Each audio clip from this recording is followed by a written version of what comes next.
राजधानी जयपुर के दिल्ली रोड पर निम्स यूनिवर्सिटी के सामने बन रहे प्रोजेक्ट ग्रीन हिल सिटी को लेकर विवाद गहराता जा रहा है। मामले में जेएम कोड 10 और रेवेन्यू बोर्ड की ओर से प्रोजेक्ट पर स्टे आ चुका है, तो वहीं अब प्रोजेक्ट को गलत तरीके से अप्रूव कर नक्शे जारी करने का आरोप भी लग रहे हैं। रिपोर्ट देखिए। जयपुर के दिल्ली रोड पर वैसे तो कई इलाकों में रिहायशी या गैर रिहायशी प्रोजेक्ट बनाने पर रोक है, तो कुछ इलाकों में रिसोर्ट और फार्म हाउस प्रोजेक्ट डेवलप किए जा रहे हैं, लेकिन ग्राहकों के लिए अक्सर ये पहचानना मुश्किल हो जाता है कि जिस प्रोजेक्ट में अपनी जिंदगी भर की कमाई डालने जा रहे हैं वो सही है या गलत है। हालांकि इसके लिए रेरा और जेडीए काम कर रहे हैं, फिर भी भूमाफियाओं के चंगुल में ग्राहक फंस जाते हैं। ताजा मामला निम्स यूनिवर्सिटी के सामने बन रही ग्रीन हिल सिटी को लेकर सामने आया, जहां विवाद की स्थिति बन चुकी है। प्रोजेक्ट में ग्राहकों का पैसा लग चुका है। मामले को लेकर काश्तकारों ने रेरा और जेडीए में शिकायत दी है।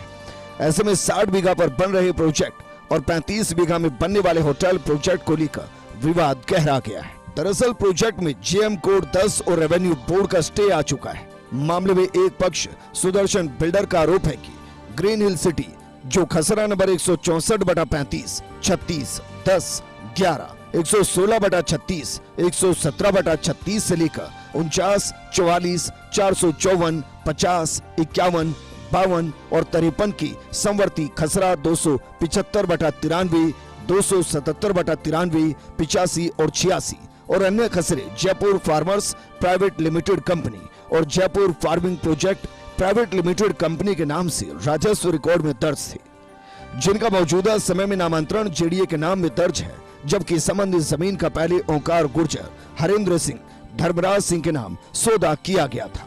जयपुर फार्मर्स के निदेशक दिनकर गुप्ता ने सौदा किया था। सौदे की बकाया राशि 30 महीने में देने की शर्त एग्रीमेंट में रखी गई, लेकिन बाद में दिनकर गुप्ता और कंपनी के अन्य निदेशक निर्मला रावत और लक्ष्मण रावत ने दलाल अशोक कुमार जैन के साथ मिलीभगत कर तथ्यों को छिपाया और संबंधित जमीन का अन्य कंपनी के साथ सौदा कर दिया, जिसको लेकर रेरा की ऑफिशियल वेबसाइट पर पूर्व में रेरा नंबर RAJA 2025138871 एक अन्य कंपनी के नाम से राजेंद्र सिंह के नाम से रजिस्टर्ड थी।